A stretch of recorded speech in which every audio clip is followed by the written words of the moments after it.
Friends, welcome to my channel Pragati institute. स्वागत है आप सभी का मेरे इस चैनल पर जिसका नाम है प्रगति इंस्टीट्यूट।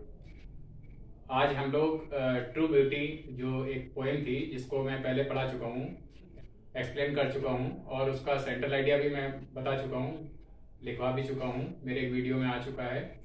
तो आज हम लोग उस ट्रू ब्यूटी नामक पोएम की एक्सप्लेनेशंस करेंगे। तो एक्सप्लेनेशंस को शुरू करते हैं।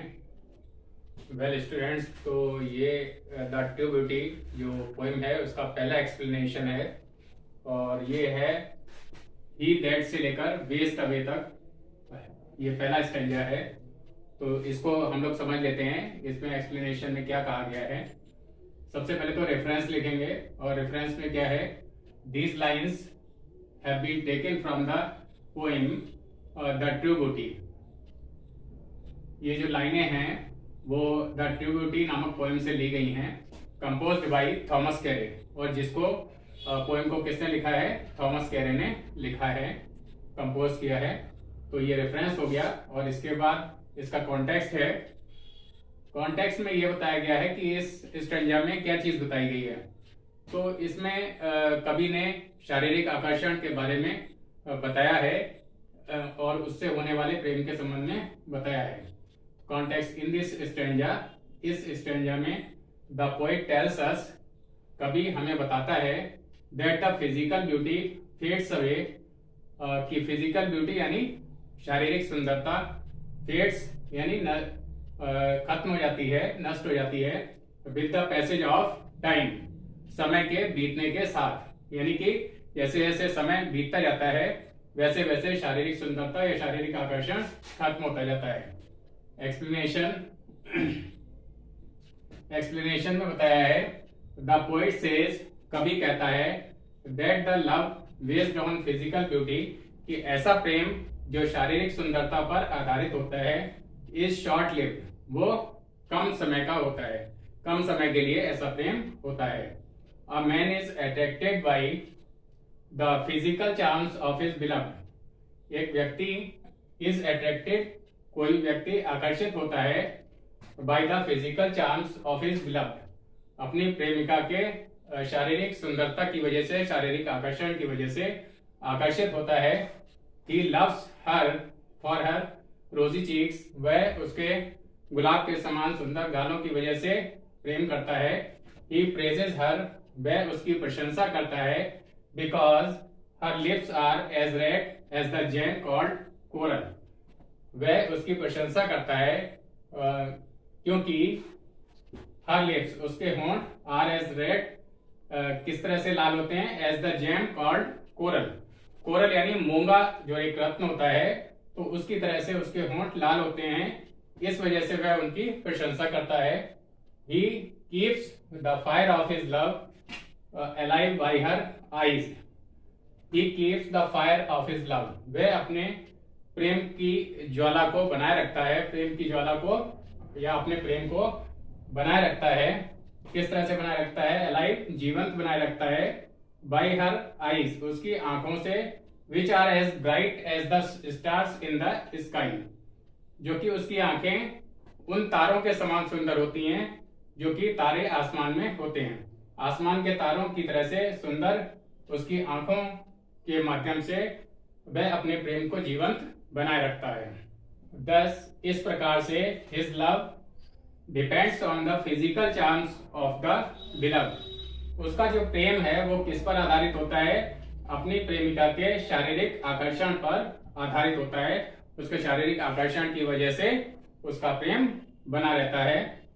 एज टाइम पासेज, जैसे जैसे समय बीतता है, समय के बीतने के साथ साथ हिज बिलव्ड बिकम्स ओल्ड, उसकी प्रेमिका बूढ़ी होती जाती है। The physical beauty fades away, और उसकी जो शारीरिक सुंदरता है वो फेड्स अवे यानी खत्म होती जाती है, खत्म होने लगती है। With the change in her physical attraction, और उसके फिजिकल अट्रैक्शन यानी शारीरिक आकर्षण में कमी होने की वजह से, उसमें परिवर्तन होने की वजह से, his love also comes to an end, उसका अर्थात उसके प्रेमी का जो प्रेम होता है वो भी खत्म होता जाता है, उसमें वो भी अंत हो जाता है उसका भी। अब ये जो पैसेज है, जो एक्सप्लेनेशन मैंने बताया, इसमें कुछ एक नोट है, नोट यानी कुछ विशेष बातें हैं जिसको मैंने पॉइंट्स के माध्यम से इसमें लिखा हुआ है नीचे। तो पहला पॉइंट क्या है कि इसमें एक फिगर ऑफ स्पीच है, जो एक इस स्टैंजा में एक जो वर्ड्स हैं, स्टार लाइक आईज यानी तारों के समान सुंदर आंखें, ये जो फ्रेज यूज हुआ है इस पोएम में, तो उसमें जो ये लाइक की वजह से यानी तारों की आंखों की सुंदरता किसकी तरह से बताई गई है, तारों की तरह से। तो ये स्टार लाइक आइज और लाइक वर्ड का यूज भी हुआ है। तो इसमें जो इस फ्रेज में जो फिगर ऑफ स्पीच है वो सिमिल है। तो पहला तो एक विशेष बात, इसका विशेष जो पॉइंट था वो मैंने बता दिया। और दूसरा एक फिगर ऑफ स्पीच इस स्टेंजा में और भी है कि टाइम इज पर्सोनिफाइड हेयर। यहां पर एक जो वर्ड्स एक फ्रेज यूज हुआ है, as old time makes these decay, यानी कि जैसे जैसे समय बीतता जाता है तो ये जो सुंदरता है वो नष्ट होती जाती है। इस लाइन का मतलब ये है। तो इसमें समय को एक तरह से मानवीकरण उसका किया गया है, यानी समय को मनुष्य की तरह से दर्शाया गया है, जैसे कि समय कुछ करने में समर्थ हो। टाइम इज पर्सोनिफाइड हियर, समय को मानवीकरण यानी मनुष्य का रूप जैसा उसको दिया गया है। हेंस इसलिए the figure of speech in the line, ये जो लाइन है as old time makes this decay, इस लाइन में जो फिगर ऑफ स्पीच है वो कौन सा फिगर ऑफ स्पीच है, इस पर्सोनिफिकेशन यानी मानवीकरण वाला जो अलंकार होता है पर्सोनिफिकेशन, वो यहाँ पर फिगर ऑफ स्पीच है। तो स्टूडेंट्स ये फर्स्ट स्टैंजा था आपकी पोएम द ट्रू ब्यूटी का, जिसका एक्सप्लेनेशन मैंने आपको बता दिया। और इसमें विशेष बात यही है कि शारीरिक आकर्षण से होने वाले प्रेम की के नष्ट होने के बारे में बताया गया है कि कैसे ये प्रेम कुछ समय के लिए होता है, क्षणभंगुर होता है। और इसके बाद अब जो एक दूसरा स्टैंजा है जिसमें वास्तविक सुंदरता यानी कि मानसिक सुंदरता और गुणों की सुंदरता के बारे में बताया गया है, तो अब हम लोग उस एक्सप्लेनेशन को करते हैं। वेल स्टूडेंट्स, तो ये आपकी पोएम द ट्रू ब्यूटी का सेकंड स्टैंजा है और ये स्टैंजा फर्स्ट स्टैंजा से बिल्कुल विपरीत है, बिल्कुल उससे अलग है। जिस तरह से पहले स्टैंजा में शारीरिक सुंदरता से होने वाले प्रेम और उसके आकर्षण के बारे में बताया गया था, तो इस सेकंड स्टैंजा में शारीरिक सुंदरता को महत्व न देते हुए मानसिक सुंदरता यानी कि गुणों की सुंदरता को स्थायी बताया गया है। और इस मानसिक सुंदरता या गुणों की सुंदरता से होने वाले प्रेम को स्थायी अर्थात परमानेंट बताया गया है। तो इस स्टैंजा को हम लोग समझते हैं। बट आई स्मूथ से लेकर आइज तक ये सेकंड स्टैंजा है और इसका रेफरेंस वैसे ही लिखा जाएगा जैसे पहले वाले का लिखा था। These lines have been taken from the poem The True Beauty। ये जो लाइनें हैं यानी सेकंड स्टैंजा, ये द ट्रू ब्यूटी नाम की जो पोएम है उससे ली गई हैं, कंपोज्ड बाय थॉमस कैरे, और जिसको थॉमस कैरे ने कंपोज किया है इस पोएम को। कॉन्टेक्स्ट यानी इसका जो प्रसंग है यानी इस स्टैंजा में क्या बताया गया है, तो उसको देखते हैं। Here the poet points out, यहाँ पर कवि पॉइंट्स आउट यानी बताता है that the love based on spiritual beauty. Spiritual beauty किसे कहते हैं, भावनात्मक सुंदरता या गुणों की सुंदरता। कवि कहता है कि ये जो भावनात्मक सुंदरता या गुणों की सुंदरता पर आधारित जो प्रेम होता है इस एवरलास्टिंग, एवरलास्टिंग कहते हैं लंबे समय के लिए या बहुत ही परमानेंट जिसको कह सकते हैं। तो here the poet points out that the love based on spiritual beauty is everlasting और परमानेंट, कि ये जो गुणों की सुंदरता या भावनात्मक सुंदरता पर आधारित प्रेम होता है वो स्थायी होता है, लंबे समय के लिए होता है। Time can not destroy it. अब इसमें एक चीज और बताई गई कि इस तरह के प्रेम को समय जो है नष्ट नहीं कर सकता, यानी समय कितना भी बीतता जाए लेकिन गुणों की सुंदरता या मानसिक सुंदरता ये हमेशा बनी रहती है। एक्सप्लेनेशन क्या है देखते हैं।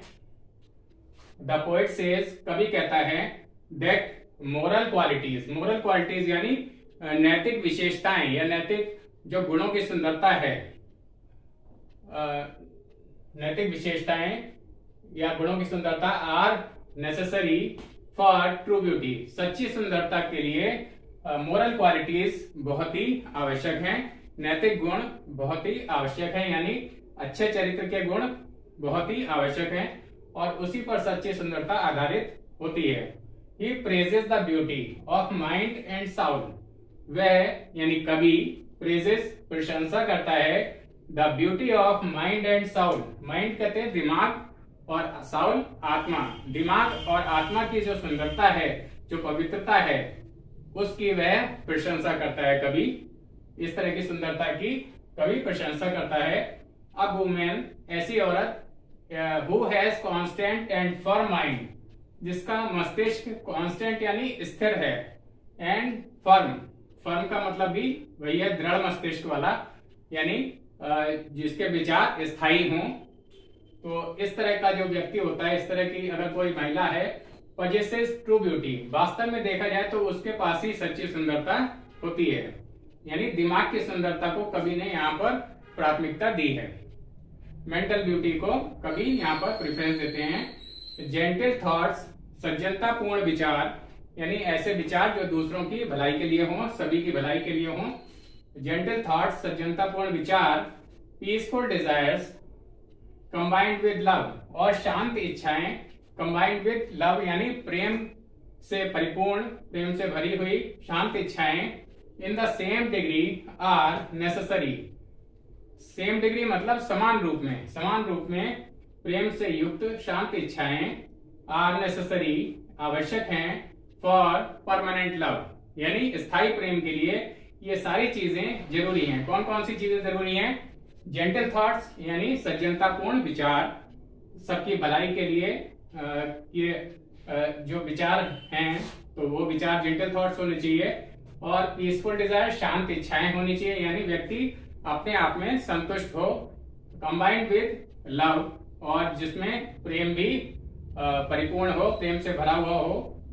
इन द सेम डिग्री, उसी समान रूप में। आर नेसेसरी, ये सभी चीजें आवश्यक हैं स्थायी प्रेम के लिए, for permanent love. The fire of such A true love, इस तरह का जो सच्चा प्रेम होता है उसकी ज्वाला, उसकी जो अग्नि है, नेवर डाइज, वो कभी भी नहीं खत्म होती है, यानी इस तरह का प्रेम कभी भी समाप्त नहीं होता है। जो प्रेम मानसिक सुंदरता, गुणों की सुंदरता पर आधारित होता है, वो प्रेम कभी भी खत्म नहीं होता है, कभी भी समाप्त नहीं होता है। When these things are in short measure or less quantity, जब ये सारी चीजें होती हैं इन शॉर्ट मेजर यानी कम मात्रा में, और लेस क्वांटिटी, लेस क्वांटिटी का मतलब भी वही है कि जब ये चीजें किसी व्यक्ति में कम होती हैं अथवा नहीं होती हैं, तो the poet does not like rosy cheeks, coral lips and star like eyes. तो कभी अगर ये चीजें किसी व्यक्ति में नहीं है तो कभी शारीरिक सुंदरता को उसके आगे कुछ भी नहीं समझते हैं, बिल्कुल उसको इंपॉर्टेंस नहीं देते हैं। The poet does not like, तो कभी ना तो पसंद करते हैं जो शारीरिक सुंदरता जिन चीजों के माध्यम से बताई गई थी, कभी उस तरह की सुंदरता को पसंद नहीं करते हैं। रोजी चीक्स यानी गुलाब के समान गाल, कोरल लिप्स मूंगे के समान होंठ, लाल होंठ, एंड स्टार लाइक आईज, और तारों के समान सुंदर आंखें। इस तरह की जो भी शारीरिक सुंदरता के प्रतीक कवि ने बताए हैं, कभी इस तरह की शारीरिक सुंदरता को पसंद नहीं करते हैं अगर किसी व्यक्ति में नैतिक गुणों का अभाव होता है। ही हेट्स फिजिकल स्वीटनेस, तो वह ऐसी शारीरिक सुंदरता को घृणा करते हैं, शारीरिक सुंदरता से ऐसी वो नफरत करते हैं, यानी जिस व्यक्ति में गुणों का अभाव होता है वो व्यक्ति कवि के लिए बिल्कुल ही निरर्थक है, चाहे भले ही वह व्यक्ति कितना ही सुंदर हो। तो इस तरह से स्टूडेंट्स ये इस स्टैंजा में कवि ने मानसिक सुंदरता पर महत्व दिया है, उस पर बल दिया है। तो दोनों स्टैंजा के एक्सप्लेनेशंस मैंने आपको बता दिए, और अगर इन एक्सप्लेनेशंस में कोई चीज आपको नहीं समझ में आती है, कोई प्रॉब्लम है, तो आप नीचे कमेंट बॉक्स में लिखकर पूछ सकते हैं या इंस्टाग्राम पे भी फॉलो कर सकते हैं। इस पोएम में 2 ही स्टैंजा थे जो मैंने आपको करके बता दिए और समझा भी दिए, बोर्ड पर भी लिख के दिखा दिया। और अगर अब तक आप लोगों ने मेरे इस चैनल को सब्सक्राइब नहीं किया है तो सब्सक्राइब कर लें, और इन वीडियोस को ये वीडियो है और इससे पहले की भी पोएम के इंग्लिश के जो भी वीडियोस हैं उनको आप लोग शुरू से आखिर तक देख लें और बार बार चलाकर देख लें। और इन वीडियोस को अपने फ्रेंड्स और क्लासमेट्स से शेयर करना ना भूलें। अपने इस वीडियो को मैं यहीं पर एंड करता हूँ। Thank you.